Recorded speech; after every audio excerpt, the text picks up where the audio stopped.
We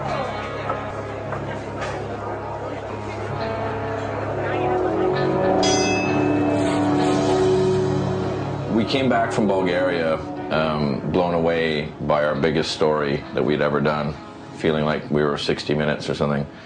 And we gave all the footage to our editor, Jake, and Jake was confused and saddened and freaked out by it. So what we're going to do is go through the whole editing process with Jake. Did you go to Varna or Vafa first? I don't know what Vafa is. I think Vafa is Varna. That's Cyrillic, that's phonetic, and that's English. So we should start there. We did an article in the magazine about a French journalist who went to Bulgaria and bought a warhead on the black market. We were so fascinated by this that we decided to fly to Sofia and research it ourselves. And when we were there, we met this guy who had written the first article about it from Standard. He's an American dude, but he's been living there for 10 years. Every big arms scandal that happened in the world had a Bulgarian connection. Sure. They'd find some box which said these bullets were made in Bulgaria. He's the guy who helped us find this Ivanov. It's not his right name. It's like Ivanov is like Smith. You know, it's like you don't want anyone to know, like me, Smith, Ivanov. I first heard about Mr. Ivanov in 2001, a couple months after September 11. He is a former military intelligence colonel. He went into private business finding construction workers for the building industry in Saudi Arabia. The bin Laden family is one of the most powerful in Saudi Arabia, and if you're going to do construction work in Saudi Arabia, you're going to work with them one way or the other. We're interviewing this dude who sold a warhead on the black market.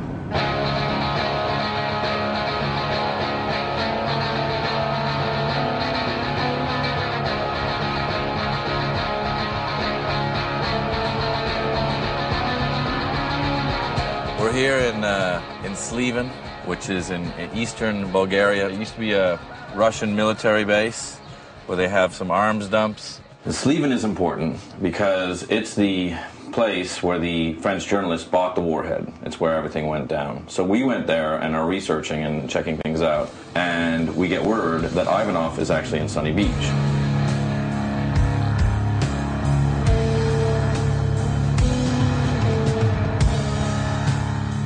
We just got to Sunny Beach.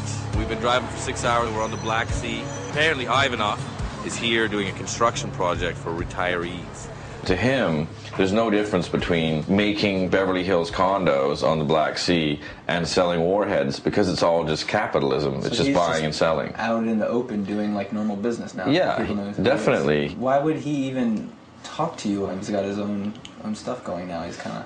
Well, because we gave him money. Again, everything's very simple there. It's capitalism. It's just like, you want anything, pay for it. The mentality is selling women, selling drugs, selling guns, selling condos, selling cars, selling houses. It doesn't matter. And the attitude, too, is this is your system. It's your capitalism. How can you look down your noses at us for selling warheads? That's what you do. Warheads are worth money, therefore we sell them. So what's better, capitalism or communism? It's difficult to say. For one is better before, for other is better now. Now is more freedom. Freedom to choice. I prefer now. Our idea is to make here something like Beverly Hills. This is my main job at the moment. And would you say this is the largest investment of foreign capital in Bulgaria right now? Yes. About 80 million. 80 million. What's the property tax situation in Bulgaria? Once you buy, you have to pay tax? Taxes are free. If I tell you, you will not believe. Okay. About $10 per year. As we're talking to him about his construction project, which actually has a lot of Kuwaiti and Saudi Arabian investment, the topic of the bin Laden construction company came up, and he said, look, if we're going to talk about this anymore, we have to go back to your hotel where we can film in private, and I want my face blurred and my voice distorted. And we said, okay, let's go. My friends Pakistani start to tell me, come in Pakistan to see us, to see our office. They are very friendly. And one day they made meeting, and they told me that Bin Laden will speak there. After 1 or 2 days, I have live meeting with this person, maximum for 2-3 minutes. Not the daddy Bin Laden, Osama Bin Laden. Awesome. Minutes. And what did he want? He only shake the hands, say salam alaikum, alaikum salam, and nothing more. But on the next day I have meeting with his assistants, and they asked me for a nuclear power station. So what they asked him for was to set up a waste management company that would get the contract to deal with the radioactive waste from Kozloduy, which is the big Bulgarian nuclear power station. They asked him to get this waste management company. He's like, why? And they're like, well, we want to get waste. That's me being an Arab. And then he said, but why?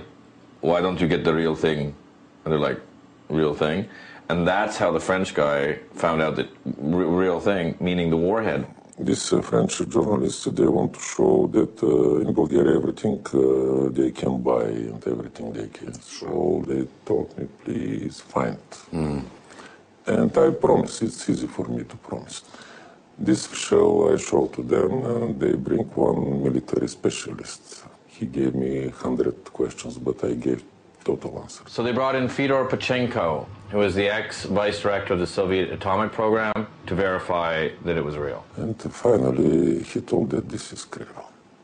When you actually see the footage of the detonator, you're like, they don't need to get shitty radioactive waste. They can buy a plutonium detonator on the black market. So that's when you're like, holy shit, holy shit, holy shit. So why is it called a dirty bomb because it's made with waste? Yes. Okay.